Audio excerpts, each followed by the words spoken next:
नमस्कार, आपण पाहता युगंधर महाराष्ट्र न्यूज. पाहुयाच्या काही ठळक घडामोडी. बातमी कल्याण येथून आहे.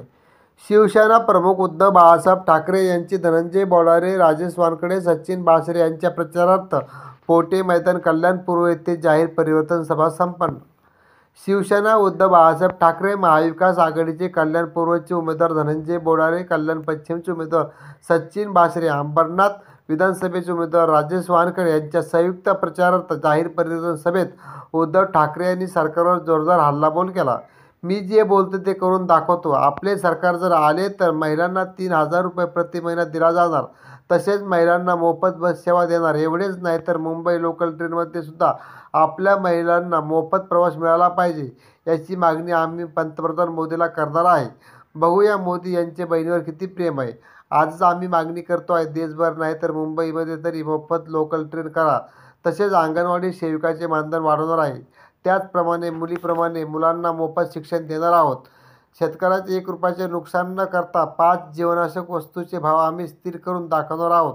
अशा मुद्द्यावर आपले मत मांडून महाविकास आघाडीला उभाटाच्या धनंजय बोडारे, सचिन बासरे, राजेश वानखडे यांना विजयी करावे, असे आवाहन जनतेला केले आहे. हिंदुत्व आहे असं नाहीये, मी अनेकदा सांगितलेलं आहे. आम्ही सुद्धा प्रभू श्रीरामाला मानतो. हृदयात राम आणि हाताला काम देणारं आमचं हिंदुत्व आहे. मग अमित शहा आणखीन काहीतरी म्हणाले, म्हणते सगळे ठीक आहे, पण आत्ताची जी महाराष्ट्राची निवडणूक आहे ती महाराष्ट्रासाठी फार महत्वाची आहे. तुमच्या अस्तित्वाची आहे का? म्हटलं माझ्या नाही, महाराष्ट्राच्या अस्तित्वाची आहे. हा महाराष्ट्र हे खड्ड्यामध्ये त्यांनी घातलाय, तर कोणत्या दिशेला न्यायचं. आत्ता जर का आपण चुकलो तर महाराष्ट्र गेला म्हणून समजा, व भविष्य तिकडनं आमदार होणार आहे. नुसतं तुम्ही जाहिरातीवरती किती कोण खर्च करतंय ते जरी बघितलं तरी तुमच्या लक्षात येईल कोणी किती पैसा खाल्लाय.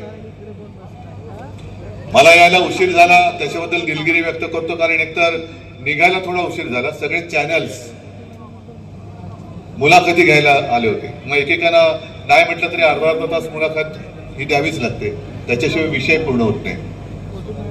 आणि मग आपला ट्रॅफिक. मुलाखतीमधले विषय काय, अमित शहा काय म्हणाले, नरेंद्र मोदी काय म्हणाले. म्हटलं ठीक आहे, काय म्हणाले. नाही तुमचं हिंदुत्व. म्हटलं आमचं हिंदुत्व काय झालं.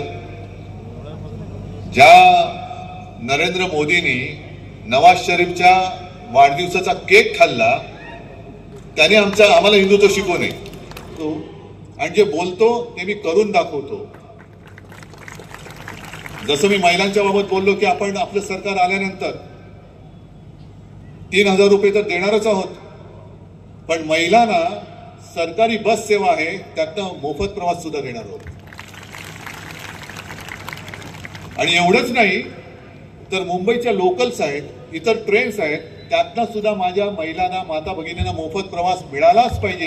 ही मागणी आम्ही मोदींकडे करणार आहोत.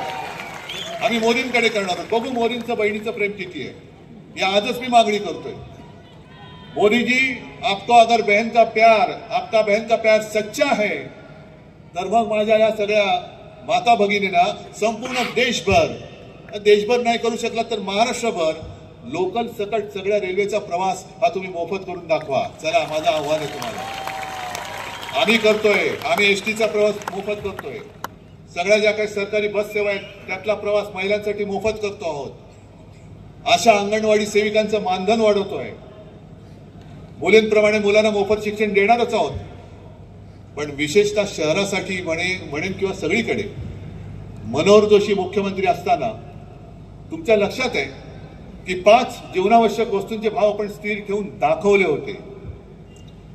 यावेळेला सुद्धा शेतकऱ्याचं 1ही रुपयाचं नुकसान न होऊ देता आम्ही 5 जीवनावश्यक वस्तूंचे भाव हे स्थिर ठेवून दाखवणार म्हणजे दाखवणारच. महागाई तुमच्या घराला शिवणार नाही, हे वचन आहे.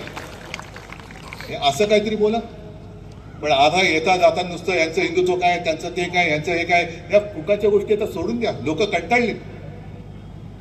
कालच्या सभेत मी असंच बोललो की खरंच मोदींकडे काहीतरी शक्ती आहे बाबा, की थापा मारून मारून हा माणूस थकत कसा नाही, याच मला आश्चर्य वाटतं.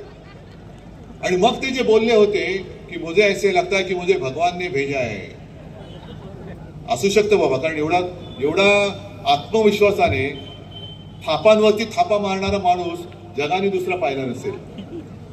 तो दुर्दैवाने आपल्याला पंतप्रधान म्हणून लाभला. आणि त्यांचे सगळे चेचपाटे हे गद्दारी करून आपल्या डोक्यावरती आणि लादले. ही गद्दारी आता उचलून फेकून द्या.